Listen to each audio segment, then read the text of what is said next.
ಮನೋವಿಹಾರಿಣಿ.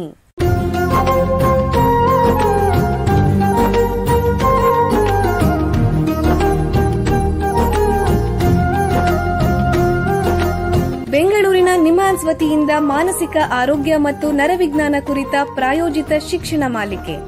ಸಹಯೋಗ ಕರ್ನಾಟಕ ವಿಜ್ಞಾನ ಮತ್ತು ತಂತ್ರಜ್ಞಾನ ಅಕಾಡೆಮಿ, ವಿಜ್ಞಾನ ಮತ್ತು ತಂತ್ರಜ್ಞಾನ ಇಲಾಖೆ, ಕರ್ನಾಟಕ ಸರ್ಕಾರ. ಕೇಳಿ ಮಾನಸಿಕ ಆರೋಗ್ಯ ಮತ್ತು ನರವಿಜ್ಞಾನ ಕುರಿತ ಮಾಲಿಕೆ ಮನೋವಿಹಾರಿಣಿ. ನಮಸ್ಕಾರ ಶ್ರೋತೃಗಳೇ, ನಿಮಗೆಲ್ಲರಿಗೂ ಮನೋವಿಹಾರಿಣಿ ಶಿಕ್ಷಣ ಮಾಲಿಕೆಯ ಈ ಸಂಚಿಕೆಗೆ ಆತ್ಮೀಯ ಸ್ವಾಗತ. ಹಿಂದಿನ ಸಂಚಿಕೆಯಲ್ಲಿ ಮಕ್ಕಳಲ್ಲಿ ಕಂಡುಬರುವಂತಹ ನರಮಂಡಲದ ಬೆಳವಣಿಗೆಯ ಸಮಸ್ಯೆಗಳು, ಅದರಲ್ಲೂ ADHD ಅಂದರೆ ಗಮನದ ಕೊರತೆ ಮತ್ತು ಅತೀವ ಚಟುವಟಿಕೆಯ ಅಸ್ವಸ್ಥತೆ ಬಗ್ಗೆ ತಿಳ್ಕೊಂಡ್ವಿ. ಇವತ್ತು ಇದನ್ನು ಮುಂದುವರಿಸ್ತಾ ಬೌದ್ಧಿಕ ಅಸಾಮರ್ಥ್ಯದ ಬಗ್ಗೆ ತಿಳ್ಕೊಳ್ಳೋಣ. ನೀವೆಲ್ಲ ಗಮನಿಸಿರ್ತೀರಾ, ನಾವು ಸಾಧಾರಣವಾಗಿ ನಮ್ಮ ಬಾಲ್ಯದಿಂದ ಪ್ರತಿದಿನ ಒಂದಲ್ಲ ಒಂದನ್ನು ಕಲಿತಾನೇ ಇರ್ತೀವಿ. ಇದರಿಂದ ನಾವು ದೈಹಿಕವಾಗಿ ಬೆಳಿತೀವಿ, ಮಾನಸಿಕವಾಗಿ ಬೆಳಿತೀವಿ, ನಡವಳಿಕೆ, ಇತರರೊಂದಿಗೆ ನಾವು ಹೇಗೆ ವರ್ತಿಸ್ತೀವಿ, ಇದೆಲ್ಲ ವಿಕಾಸ ಆಗ್ತಾ ಇರುತ್ತೆ. ಶಿಕ್ಷಣದ ಮೂಲಕ ವಿಷಯಗಳು, ಮಾಹಿತಿಯನ್ನು ತಿಳ್ಕೊತೀವಿ. ಹಣಕಾಸು, ಸಮಯ, ಗಣಿತ ಇತ್ಯಾದಿಗಳ ಅರಿವು ಕೂಡ ಆಗುತ್ತೆ. ಕ್ರಮೇಣ ನಮ್ಮಲ್ಲಿ ಸಾಮಾಜಿಕ ಕೌಶಲ್ಯಗಳು ಕೂಡ ವರ್ಧಿಸುತ್ತೆ. ಈ ಸಾಮಾಜಿಕ ಕೌಶಲ್ಯಗಳು ಅಂತಂದರೆ ಸಮಾಜದಲ್ಲಿ ಬೇರೆಯವ್ರ ರೀತಿ ನಾವು ಹೇಗೆ ಬರೆಯೋದು, ನಮ್ಮ ಆತ್ಮಗೌರವ, ನಮ್ಮ ಸಾಮಾಜಿಕ ಜವಾಬ್ದಾರಿಗಳೇನು, ಏನಾದರೂ ಸಮಸ್ಯೆ ಆದರೆ ಅದರ ಪರಿಹಾರ ಹೇಗೆ ಇತ್ಯಾದಿ. ಇದರ ಜೊತೆಗೆ ನಮ್ಮನ್ನು ನಾವು ನೋಡಿಕೊಳ್ಳುವಂಥ ಕೌಶಲ್ಯನೂ ವರ್ಧಿಸುತ್ತೆ. ಅಂದರೆ ನಮ್ಮ ಸುರಕ್ಷತೆ ಹೇಗೆ ಮಾಡ್ಕೋಬೇಕು, ನಮ್ಮ ದಿನಚರಿನ ಹೇಗೆ ರೂಢಿಸ್ಕೋಬೇಕು, ಸಾಧಾರಣ ವಿಷಯಗಳು ಅಂದರೆ ದೂರವಾಣಿ ಹೇಗೆ ಉಪಯೋಗಿಸೋದು ಇತ್ಯಾದಿಯಲ್ಲಿ ಕೂಡ ವಿಕಾಸ ನಮ್ಮಲ್ಲಿ ಆಗ್ತಾ ಇರುತ್ತೆ. ಇವೆಲ್ಲ ಸೇರಿ ಒಟ್ಟಾರೆ ನಮ್ಮ ಜೀವನ ಸಾಗಿಸೋಕ್ಕೆ ಒಂದು ರೀತಿ ನಮಗೆ ಸಾಮರ್ಥ್ಯ ಬರುತ್ತೆ.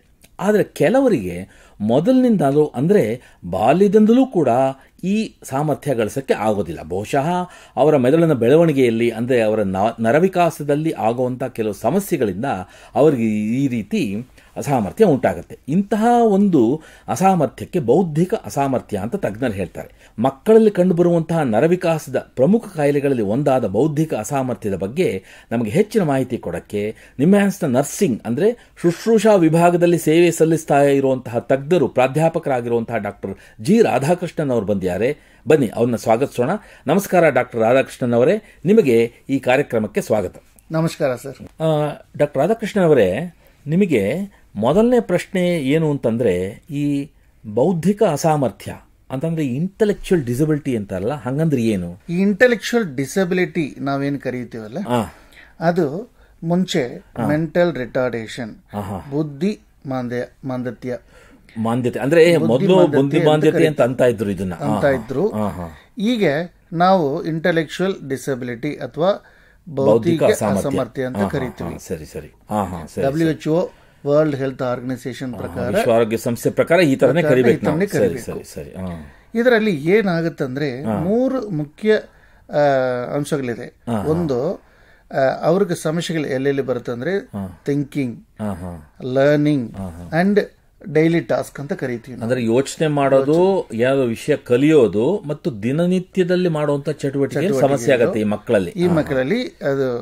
ಅದು ಅವ್ರ ದಿನಚರಿಯಲ್ಲಿ ಪರಿಣಾಮ ಉಂಟಾಗುತ್ತೆ.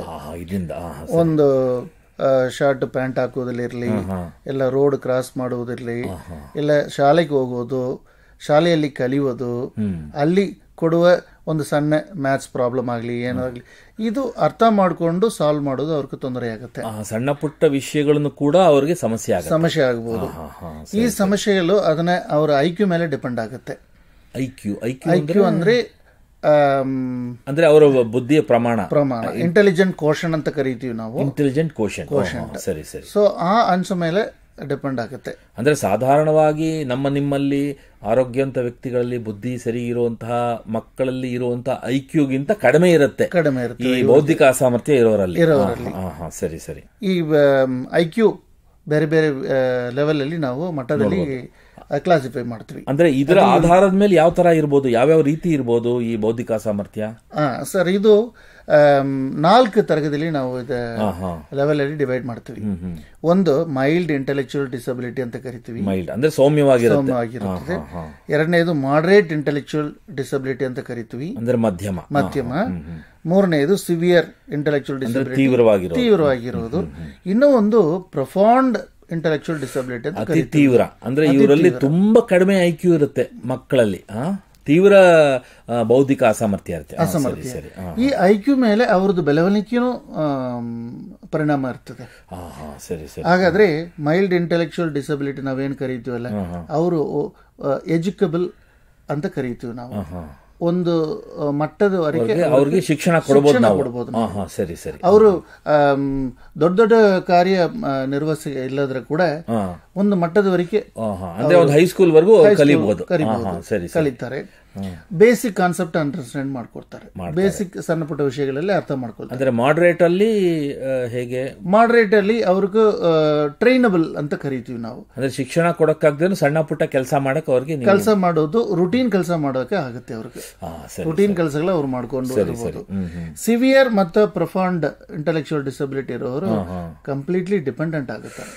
ನಮ್ಮ ಮೇಲೆ, ಅಂದ್ರೆ ಸಣ್ಣ ಪುಟ್ಟ ವಿಷಯಕ್ಕೂ ಸಂಪೂರ್ಣವಾಗಿ ನಮ್ಮ ಮೇಲೆ ಅವಲಂಬಿಸಿರ್ತಾರೆ. ತಾಯಿ ತಂದೆಯರು, ಎಲ್ಲ ಶಿಕ್ಷಕರು, ಎಲ್ಲ ಅವರು ಕಂಪ್ಲೀಟ್ಲಿ ಅವ್ರಿಗೆ ಎಲ್ಲಾ ಕೆಲಸನೂ ನಾವು ಮಾಡಿಕೊಡ್ಬೇಕು. ಈ ಬೌದ್ಧಿಕ ಅಸಾಮರ್ಥ್ಯ ಎಷ್ಟು ಪ್ರಮಾಣದಲ್ಲಿ ನಮ್ಮ ದೇಶದಲ್ಲಿ? ಸರ್, 18 ವಯಸ್ಸು ಕಮ್ಮಿ ಇರೋರ ಮಕ್ಕಳಲ್ಲಿ ಒಂದು 2%, ಅಂದ್ರೆ ಒಂದು 100 ಮಕ್ಕಳಲ್ಲಿ ಇಬ್ಬರಿಗೆ ಇರಬಹುದು. 100 ಮಕ್ಕಳಲ್ಲಿ ಇಬ್ಬರಿಗೂ ಈ ಪ್ರಾಬ್ಲಮ್ ಕಂಡು ಬರುತ್ತೆ. ಸೈಂಟಿಫಿಕಲಿ ನಾವು ಏನು ಸ್ಟಡಿ ಮಾಡಿರ್ತೀವಲ್ವಾ, ಅದರ ಪ್ರಕಾರ. ಓಹೋ, ಸರಿ ಸರಿ. ಈಗ ಒಂದು ಸಣ್ಣ ವಿರಾಮ ತಗೊಳ್ಳೋಣ. ನಂತರ ಮಕ್ಕಳಲ್ಲಿ ಕಂಡುಬರುವಂತಹ ಬೌದ್ಧಿಕ ಅಸಾಮರ್ಥ್ಯದ ಬಗ್ಗೆ ಚರ್ಚೆಯನ್ನು ಮುಂದುವರಿಸೋಣ. ಬೆಂಗಳೂರಿನ ನಿಮ್ಹಾನ್ಸ್ ಮಾನಸಿಕ ಆರೋಗ್ಯ ಮತ್ತು ನರವಿಜ್ಞಾನ ಕ್ಷೇತ್ರದಲ್ಲಿ ಹೆಸರುವಾಸಿ. ಶ್ರೇಷ್ಠ ಗುಣಮಟ್ಟದ ಔಷಧೋಪಚಾರ, ಸಂಶೋಧನೆ ಮತ್ತು ತರಬೇತಿ ಇವೇ ನಿಮ್ಹಾನ್ಸ್ನ ಪ್ರಮುಖ ಧ್ಯೇಯಗಳು. ದೇಶದ ವಿವಿಧ ಭಾಗಗಳಿಂದ ಬರುವ ಲಕ್ಷಾಂತರ ಜನರಿಗೆ ಚಿಕಿತ್ಸೆ ನೀಡುವ ನಿಮ್ಹಾನ್ಸ್ಗೆ ರಾಷ್ಟ್ರೀಯ ಪ್ರಾಮುಖ್ಯತಾ ಸಂಸ್ಥೆ ಎಂಬ ಗೌರವ. ಚಿಕಿತ್ಸೆ ಮತ್ತು ವೈದ್ಯಕೀಯ ಸೇವೆಗಳ ಜೊತೆಯಲ್ಲಿ ನರರೋಗ ಮತ್ತು ಮನೋವೈದ್ಯಕೀಯ ಪುನರ್ವಸತಿ ಸೇವೆಗಳು, ಸಮುದಾಯ ಮಟ್ಟದ ಆರೋಗ್ಯ ಕಾರ್ಯಕ್ರಮಗಳನ್ನು ನಡೆಸುವುದು ಹಾಗೂ ಜನಜಾಗೃತಿ ಮೂಡಿಸುವ ಕೆಲಸಗಳಲ್ಲಿ ಸಕ್ರಿಯವಾಗಿದೆ ನಿಮ್ಹಾನ್ಸ್.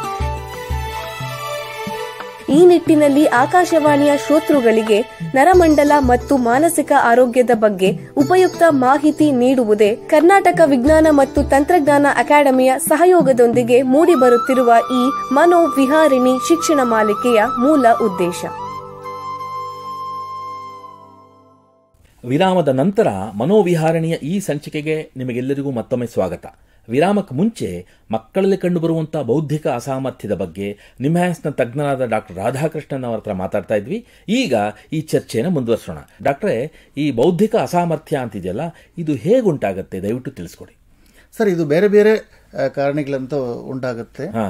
ಒಂದು ಜೆನೆಟಿಕ್ ಫ್ಯಾಕ್ಟರ್ ಅಂತ ಕರಿತೀವಿ ನಾವು, ಅನುವಂಶಿಕ ತಾಯಿ ತಂದೆಗಳಿಂದ, ಅಜ್ಜಿ ಕಡೆಯಿಂದ ಅನುವಂಶಿಕ ಕಾರಣಗಳಿಂದ ಬರುತ್ತೆ ಅಂತ ಹೇಳ್ತೀರಾ?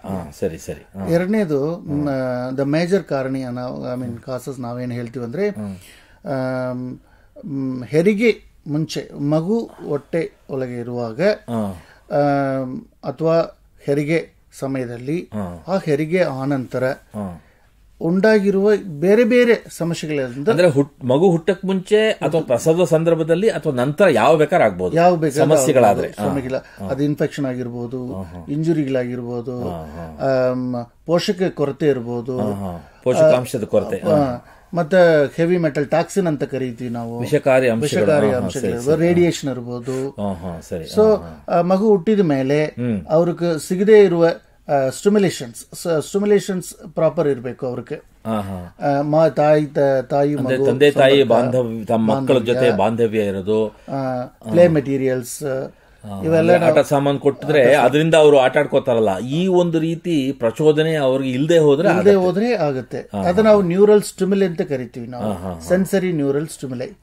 ಆ ಡಿಪ್ರಿವೇಶನ್ ಕೂಡ ಇದು ಅದರಿಂದ. ಸರಿ ಸರಿ. ಮತ್ತೆ ಇನ್ನೂ ಒಂದು ಮುಖ್ಯವಾದ ಕಾರಣ ಏನಂದ್ರೆ chronic infections or chronic diseases. ಅಂದ್ರೆ ದೀರ್ಘಕಾಲಿಕ ಕಾಯಿಲೆ ಇದ್ರೆ ಮಗುಗೆ ಅದರಿಂದಾನು ಮೆದುಳಿಗೆ ಸಮಸ್ಯೆಯಾಗಿ ಆಗ್ಬಹುದು. ಕೆಲವು ಟೈಮ್ ಅಲ್ಲಿ ಅನ್ಎಕ್ಸ್ಪ್ಲೈನ್ಡ್ ಕಾಸಸ್ ಕೂಡ ಅದು ಉಂಟು ಮಾಡುತ್ತೆ. ಅಂದ್ರೆ ನಮ್ಗೆ ಗೊತ್ತಿಲ್ಲದೆ ಇರೋ ಕಾರಣ ಕೂಡ. ಆಯ್ತು, ಇವಾಗ ಒಂದು ಮಗುಗೆ ಈ ತರ ಆಗಿದೆ ಅಂತಂದ್ರೆ ಅದನ್ನ ಹೇಗೆ ಕಂಡುಹಿಡಿತೀರಾ? ಡಯಾಗ್ನೋಸಿಸ್ ಹೇಗೆ? ಸರ್, ಇದು ಡೆಫಿನೆಟ್ ಟೆಸ್ಟ್ ಅಂತ ಏನು ನಮ್ಮ ಕಡೆ ಇಲ್ಲ. ಇದನ್ನ ನಾವು ಹೆಂಗ್ ಕಂಡುಹಿಡಿದ್ವಿ ಅಂದ್ರೆ, ಐಕ್ಯೂ ಟೆಸ್ಟಿಂಗ್ ಮೂಲಕ, ಸೈಕಲಾಜಿಕಲ್ ಟೆಸ್ಟ್ ಅಂತ ಹೇಳ್ತೀವಿ ನಾವು. ಐಕ್ಯೂ ಟೆಸ್ಟ್ ಮಗುಗೆ ಬುದ್ಧಿ ಮತ್ತೆ ಪ್ರಮಾಣ ಎಷ್ಟಿದೆ ಅಂತ ಹೇಳ್ತೀರಾ? IQ ಟೆಸ್ಟಿಂಗ್ ಮಾಡಿದ ನಂತರ ನಮ್ಗೆ ಗೊತ್ತಾಗುತ್ತೆ ಈ ಮಗುಗೆ ಡಿಸಬಿಲಿಟಿ ಇದೆ ಅಂತ ನಾವು ತಿಳ್ಕೊಳ್ತೀವಿ. ಇದನ್ನೇ ನಾವು ಕನ್ಫರ್ಮೇಶನ್ ಟೆಸ್ಟ್ ಅಂತ ಹೇಳಿ ಮಿಕ್ಕಿದ ಟೆಸ್ಟ್ ಎಲ್ಲ ನಾವು ಮಾಡ್ತೀವಿ. ಒಂದು ಮೆದುಳಿಗೆ ಚೇಂಜಸ್ ಏನಿದೆಯೋ ಅದನ್ನ ಎಕ್ಸ್ರೇ, CT ಸ್ಕ್ಯಾನ್, MRI ಈ ತರ ಸ್ಕ್ಯಾನಿಂಗ್ ಮೂಲಕ ಕಂಡುಹಿಡಬಹುದು. ಎರಡನೇದು ನಾವು ಜೆನೆಟಿಕ್ ಟೆಸ್ಟ್ ಅಂತ ಹೇಳ್ತೀವಿ. ನಾವು ಜೆನೆಟಿಕ್ ಏನೋ ಏರ್ಪೇರ್ ಆಗಿರೋದು, ರಕ್ತ ಪರೀಕ್ಷೆ ಮತ್ತೆ ಜೀನ್ ಟೆಸ್ಟ್ ಅಂತ ಹೇಳ್ತೀವಿ. ಮೂರನೇದು ಬ್ಲಡ್ ಟೆಸ್ಟ್ ಆಗಿರ್ಬೋದು, ಯೂರಿನ್ ಟೆಸ್ಟ್ ಆಗಿರ್ಬೋದು. ಇದರ ಮೂಲಕನೂ ನಾವು ಇದನ್ನ ಕಂಡುಹಿಡಬಹುದು. ವಿವಿಧ ಪ್ರಯೋಗಾಲಯದ ಪರೀಕ್ಷೆಗಳ ಮೂಲಕ ಕಂಡುಹಿಡ್ತೀರಾ ಅಂತ ಹೇಳ್ತಿದ್ದೀರಾ.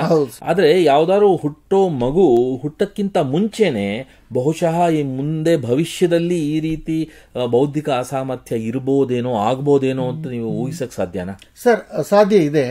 ಅಂದ್ರೆ ಡೆಫಿನೆಟ್ ಟೆಸ್ಟ್ ಏನಿಲ್ಲ, ಖಚಿತವಾಗಿ ಹೇಳಕ್ಕಾಗಲ್ಲ.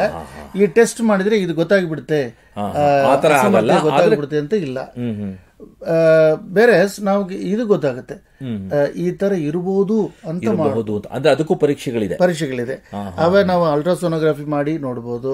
ಅಂದ್ರೆ ತಾಯಿ ಹೊಟ್ಟೆ ಒಳಗಿರೋ ಮಗುವನ್ನ ನೀವು ಪರೀಕ್ಷೆ ಮಾಡಿ ನೋಡ್ತೀರಾ, ಆ ಸ್ಟ್ರಕ್ಚರಲ್ ಚೇಂಜಸ್ ಅಲ್ಲಿ ಗೊತ್ತಾಗ್ಬಿಡುತ್ತೆ. ಎರಡನೇದು ನಾವು ಆ ಫ್ಲೂಯಿಡ್ ಇದೆ ಅಲ್ಲ ಹೊಟ್ಟೆ ಮಗು ಇದ್ದಾಗ ಆಮ್ನಿಯೋಸೆಂಟೆಸಿಸ್ ಅಂತ ಹೇಳ್ತೀವಿ ನಾವು, ಆ ಫ್ಲೂಯಿಡ್ ತೆಗೆದು ಟೆಸ್ಟ್ ಮಾಡಿ ಅದರಲ್ಲೂ ಮಾಡಬಹುದು. ಮತ್ತೆ ಜೆನೆಟಿಕ್ ಟೆಸ್ಟ್ ಅಂತ ಪ್ರತ್ಯೇಕ ಟೆಸ್ಟಿಂಗ್ ಮಾಡಿ ನಾವು ಹೇಳ್ಬಹುದು. ನ್ಯೂ ಬಾರ್ನ್ ಬಂದಾಗ ನ್ಯೂ ಬಾರ್ನ್ ಡೆವಲಪ್ಮೆಂಟಲ್ ಸ್ಕ್ರೀನಿಂಗ್ ಅಂತ ನಾವು ಒಳಗೆ ಪಡ್ತೀವಿ.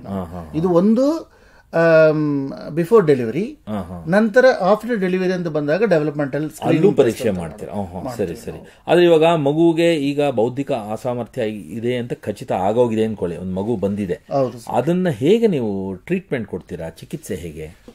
ನಾವು ಫಸ್ಟ್ ಕಂಡಿಡಿದ ಮೇಲೆ ಅವ್ರಿಗೆ ಯಾವ ಲೆವೆಲ್ ಅವ್ರ IQ ಇದೆ ಅಂತ ನಾವು ತಿಳ್ಕೊಳ್ತೀವಿ. ಫಸ್ಟ್ ಮೊದಲು IQ ಟೆಸ್ಟ್ ಮಾಡಿ ಟೆಸ್ಟ್ ಆನಂತರ ಯಾವ ಲೆವೆಲ್ ಇದ್ದಾರೆ, ಒಂದು ಅವ್ರು ಎಜುಕಬಲ್ ಇಲ್ಲ ಟ್ರೈನಬಲ್ ಇಲ್ಲ ಪೂರ್ತಿ ಸಪೋರ್ಟ್ ಬೇಕಾಗಿದ, ಫ್ಯಾಮಿಲಿ ಅವ್ರಿಗೆ ಒಂದು ಎಜುಕೇಶನ್ ಕೊಡೋದು, ಮತ್ತೆ ಅವ್ರ ಸೊಸೈಟಿ ಅವ್ರು ಎಲ್ಲಿ ಬೆಳೆಸಿ ಬರ್ತಾರೋ ಆ ಸೊಸೈಟಿಗೆ ನಾವು, ಆ ಫ್ಯಾಮಿಲಿಗೆ, ಆ ಸೊಸೈಟಿಗೆ, ಆ ಟೀಚರ್ಗಳಿಗೂ ನಾವು ಎಜುಕೇಶನ್ ಕೊಡಬೇಕು. ಅಂದ್ರೆ ನನಗೆ ಅರ್ಥ ಆಗೋದೇನು ಅಂದ್ರೆ ಶಾಶ್ವತ ಪರಿಹಾರ ನೀವು ಕೊಡಕ್ಕಾಗದೇ ಇರೋ, ಸಂಪೂರ್ಣ ಗುಣ ಆಗೋ ರೀತಿ ಔಷಧಿ ಕೊಡಕ್ಕಾಗದೇ ಇದ್ದನು ಹೇಗೆ ಅವ್ರನ್ನ ಬೆಂಬಲಿಸಬೇಕು, ಹೇಗೆ ಅವ್ರಿಗೆ ಸಪೋರ್ಟ್ ಕೊಡಬೇಕು ಅಂತ ಸುತ್ತಮುತ್ತಲಿರೋರ್ಗು ನೀವು ತರಬೇತಿ ಕೊಡ್ತೀರಾ, ಮಗುಗೂ ತರಬೇತಿ ಕೊಡ್ತೀರಾ? ಈ ತರಬೇತಿ ಬಹಳ ಮುಖ್ಯವಾಗಿದೆ.